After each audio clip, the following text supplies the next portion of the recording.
मित्रों नमस्कार। जय हिंद, जय माँ कामाक्षा देवी। हमारे ज्योतिष शास्त्र चैनल पर आप सभी इष्ट मित्रों का हार्दिक स्वागत एवं अभिनंदन करता हूँ।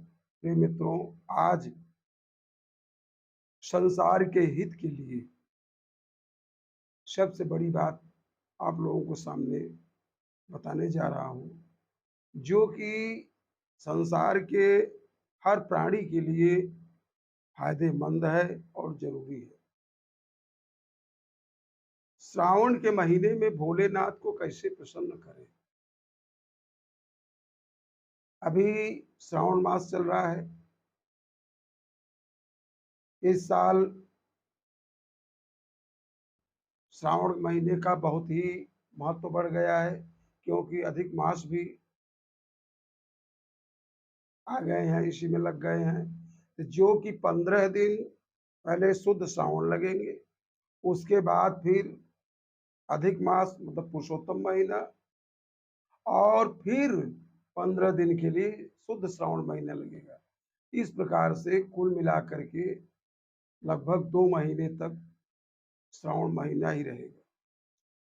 श्रावण महीना भगवान भोलेनाथ के लिए बहुत ही पवित्र महीना माना जाता है, और लाखों करोड़ों भक्त भोलेनाथ के हैं, जो कि जहां पर छोटा से लेकर के बड़ा स्थान तक, बड़े स्थान भोलेनाथ के हैं, और कोई कोई गांव में घर में भी अपने भगवान शंकर जी की एक छोटी सी मूर्ति रखा है और उसको जलाभिषेक करते हैं। ये हमारे यहाँ सनातन धर्म में चला ही आ रहा है। गांव की औरतें, माताएं, बहनें स्नान करने के बाद जल को ढारती हैं, अभिषेक करती हैं, एक लोटे शुद्ध जल लेकर के चावल पुष्प अर्पण करती हैं। तो सबसे बड़ी बात इसमें यह है कि श्रावण के महीने में ऐसी किस विधि से पूजा की जाए जिससे कि भोलेनाथ भगवान श्याम सदाशिव उस भक्त से बहुत ही प्रेम करें और उनकी कृपा अपार बनी रहे। देखिए, श्रावण का महीना हो या कोई महीना हो, पहले तो भोलेनाथ के भक्ति अगर करनी है तो विशुद्ध मन से,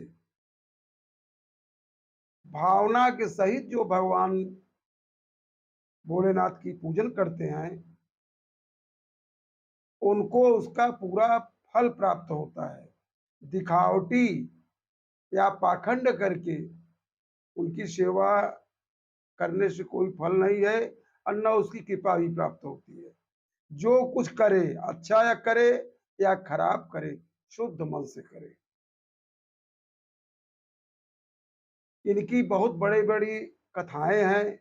शिव महापुराण भगवान भोलेनाथ की कथाओं से भरा पड़ा हुआ है, और जिसके ऊपर भगवान श्याम सदाशिव की कृपा हो जाती है, वह मनुष्य जन से, धन से, हर प्रकार से वह परिपूर्ण हो जाता है।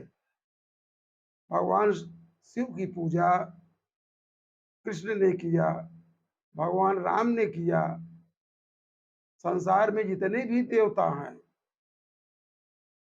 भगवान महादेव की पूजा सभी देवता करते हैं।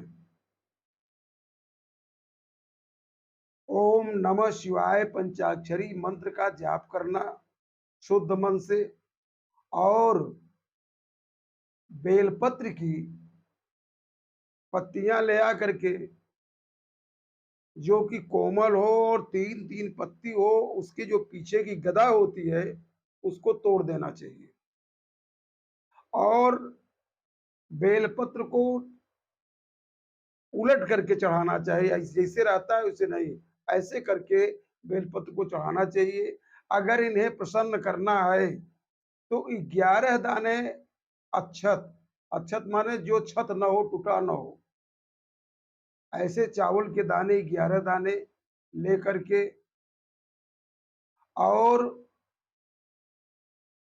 रात्रि के समय में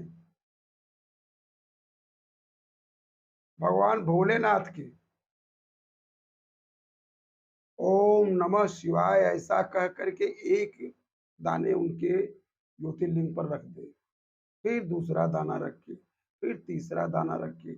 इस प्रकार से 11 दाने दिन प्रतिदिन भगवान शंकर जी के ऊपर रखे। उसके बाद 11 बेलपत्री ओम नमः शिवाय लिख करके श्रीखंड चंदन से, और फिर उसको भी उसी प्रकार से भगवान शंकर जी को एक एक पत्री जो है उन्हें अर्पण करे। ओम नमः शिवाय मंत्र का जाप करता रहे। शुद्ध मन से भोलेनाथ को जलाभिषेक जो है ये इन्हें बहुत प्रिय है। जल, चंद्रमा और अग्नि, सूर्य, ये इनके दो नेत्र हैं। सूर्य, चंद्रमा और अग्नि त्रिनेत्रधा, इसीलिए इनको कहा जाता है त्र्यंबक।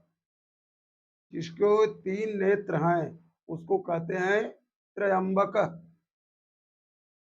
तो इस प्रकार से इनकी दिन प्रति पूजा की जाए और नियम से एक बार आहार लिया जाए, चाहे शाम को या दोपहर को, और व्रत जैसा रहते हुए बाल न बनवाए, नाखून को न काटे।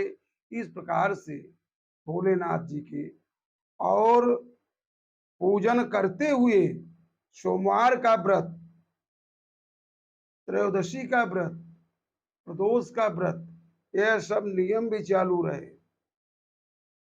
ओम नमः शिवाय मंत्र का जाप चलता रहे।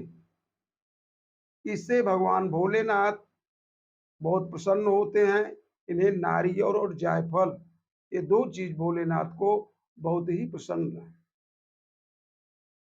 करने वाली वस्तु है। और इनके पूजा अनगिनत है। वेदों में पूरा भोलेनाथ का ही मंत्रों से भरा पड़ा हुआ है। रुद्राष्टाध्यायी, रुद्र, जिससे कि विद्वान लोग भोलेनाथ को जलाभिषेक कराते हैं। रुद्राभिषेक दूध से होता है, शहद से होता है, ऊख के रस से होता है, संतरे का रस से होता है, आम के रस से होता है, गंगा जल से होता है। यानी अनगिनत चीजों से और अनगिनत प्रकार की इनकी जो पार्थिव शरीर है, कोई हीरा का, कोई सोने का, कोई पत्थर का, कोई मिट्टी का, कोई लोहे का, कोई स्टील का, कोई कांच का, जिसको जो भगवान जिस प्रकार से पूजा लेना है उस प्रकार से उसको साधन दिया है और उसी प्रकार से पूजन किया जाता है। इनकी वास्तविकता यह है कि गंगा जल की मिट्टी या तो तुलसी वृक्ष के नीचे की मिट्टी या तो बेल की पेड़ के नीचे की मिट्टी, ये ले आकर के किसी भी एक जगह की मिट्टी ले आकर के अंगुष्ठ के बराबर भगवान शंकर जी की सुंदर पार्थिव मूर्ति बनाना चाहिए और उसको विधि पूर्वक बना करके फिर उस पर जलाभिषेक करे, पंचोपकार पूजन करे, ओम नमः शिवाय मंत्र का जाप करे, अब फिर उनको उसी प्रकार से बहते हुए जल में शिरा देना चाहिए। इससे भगवान भोलेनाथ बहुत प्रसन्न होते हैं और यह चीज हमारे सनातन धर्म में तमाम विद्वानों को और गांव के माताओं को, बहनों को और जो बुजुर्ग लोग हैं उनको इसकी सारी विधि मालूम है और बहुत से इसको करते भी हैं। पार्थिव पूजन होता है। हीरा, मोती, माणिक्य, पारद, किसी भी चीज की भगवान भोलेनाथ की मूर्ति हो, लिंग हो, लेकिन मिट्टी का जो महत्व है उसका महत्व कोई पा नहीं सकता। इससे अर्थ, धर्म, काम, मोक्ष, संतान, धन सब कुछ भोलेनाथ देते हैं। जैसे कि इनकी पूरे भारतवर्ष में 12 ज्योतिर्लिंग हैं, जिससे कि जो भक्त जहां तक पहुंच सकते हैं उनका दर्शन भी करते हैं और अपनी मनोकामनाओं को पूर्ण भी करते हैं। कहा कि द्वादश लिंग प्रधान प्रभु विश्वनाथ महाराज, महिमा कही कही जास गुण राखे सकल समाज।